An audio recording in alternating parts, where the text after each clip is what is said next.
ការទទួលខុសត្រូវ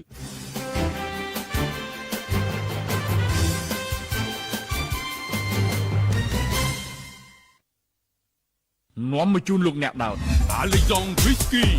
ឈ្ងុយវីស្គីពិតកាន់តែជួបជុំកាន់តែសប្បាយរីករាយថ្នាំបាត់ធ្មេញជប៉ុន HBR បណ្ឌិតសេដ្ឋីមានប្រសិទ្ធភាពចំពោះផាសុកភាពមាត់ធ្មេញធានាបានល្អដល់ទៅ 100% ក្រុមហ៊ុន Command Beverages ដៃគូល្អឥតខ្ចោះរបស់ក្លឹបបាល់ទាត់ Manchester City ពិសេសលើការទទួលខុសត្រូវគម្រោងថ្មី The Star Monera ចំណេញរហូតដល់$30,000បរិយពេងហួតធ្វើឲ្យជីវិតលោកអ្នកកាន់តែមានន័យលោកនាងកំពុងតាមដានកម្មវិធី Aftranet សហគមន៍ខ្មែរក្នុងក្រុង Brisbane រដ្ឋ Queensland ប្រទេសអូស្ត្រាលីបានប្រារព្ធធ្វើទិវា7មករា